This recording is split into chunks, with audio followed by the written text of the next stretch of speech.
Une cote à 1,80 c'est tentant, n'est-ce pas? Ça donne l'illusion d'un pari raisonnable, équilibré, presque sûr, et vous vous dites c'est pas une cote trop basse, pas trop risqué non plus, allez, je tente le coup. Mais si je vous disais que dans certains championnats, cette cote est un véritable piège, et que la majorité des parieurs tombent dedans chaque semaine sans même s'en rendre compte. Dans cette vidéo, je vais vous expliquer pourquoi ces cotes à 1,80 sont souvent à éviter et dans quel contexte elles sont toxiques pour votre bankroll.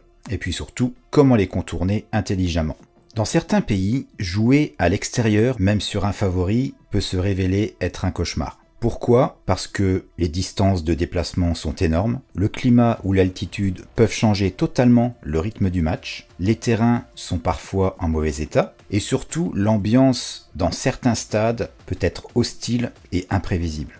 Et ce que vous devez comprendre, c'est que dans ces ligues-là, on n'a pas du tout la même mentalité qu'en Europe. Les équipes se battent à domicile, mais à l'extérieur, c'est plutôt on gère. On vient pour le nul, on fait tourner l'effectif et on prend très peu de risques.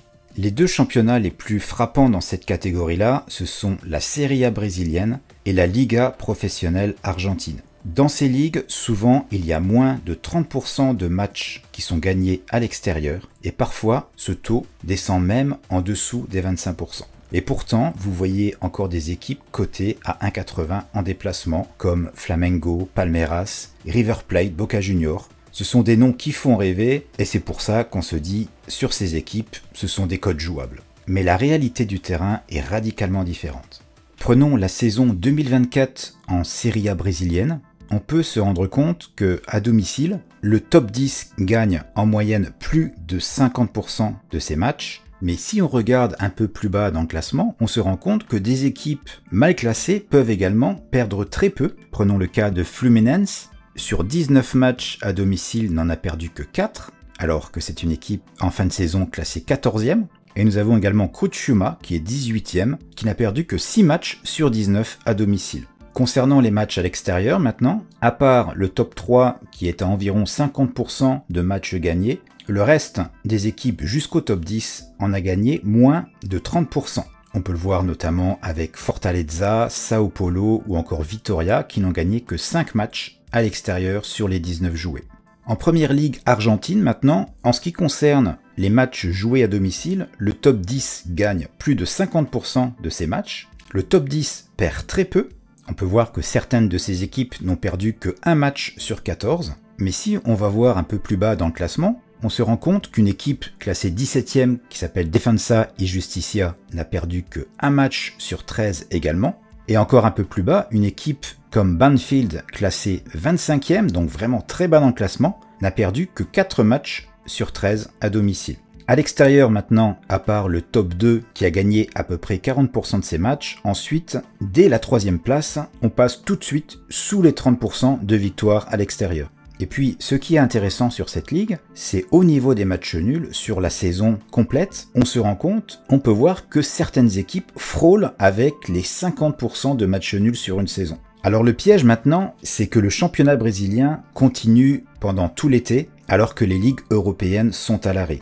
Résultat, eh bien des milliers de parieurs européens se ruent dessus sans connaître les pièges de cette ligue. Et on va voir que ce phénomène est encore plus accentué dans les deuxièmes divisions, que ce soit en Série B brésilienne ou en Primera Nacional en Argentine.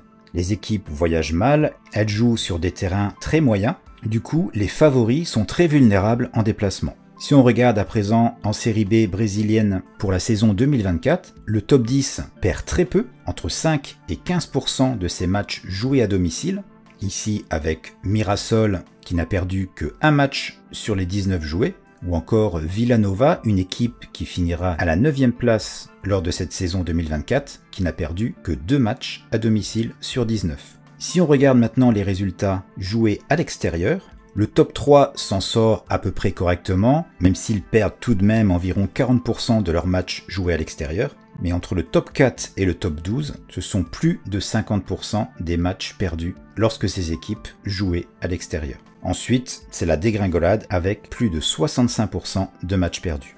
En ce qui concerne la Ligue 2 argentine, un aperçu visuel suffit. Regardons les couleurs pour les matchs à domicile. Il y a quand même beaucoup de vert, beaucoup de jaune qui symbolisent les matchs nuls et très peu de rouge. Et si on regarde tous les matchs joués à l'extérieur, eh bien, il y a très peu de vert, à part pour le top 2. Ensuite, c'est quasiment que du rouge ou du orange. Et pourtant, on retrouve les mêmes cotes à 1,80 et parfois même plus basses sur des favoris qui jouent à l'extérieur. Et c'est là que les bookmakers font leurs plus gros bénéfices. Alors maintenant, parlons argent. Quand vous jouez cette fameuse cote à 1,80 sur un bookmaker Angie, il y a une grosse commission cachée. Surtout sur ces ligues, on va dire, plus exotiques. En général, les bookmakers prennent encore plus de marge que sur les ligues européennes. Si vous voulez, sur un bookmaker de type Betting Exchange comme OrbitX, vous avez une cote juste, avec une commission très faible, et quand on fait la différence de cote entre ces deux différents types de sites, ça peut monter jusqu'à 20% de différence. C'est pour dire, si vous jouez une cote à 1,60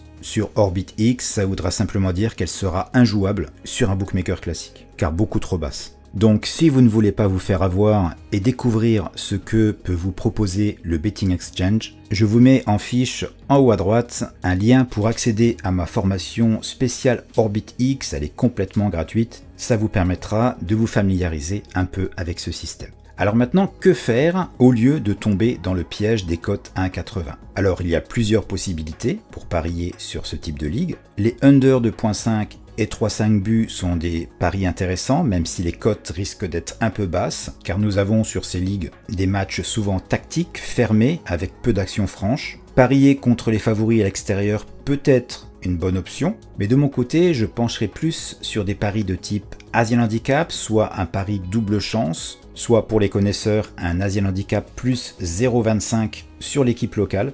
Et surtout, j'ai tendance à énormément utiliser le type de pari que j'appelle le win no bet.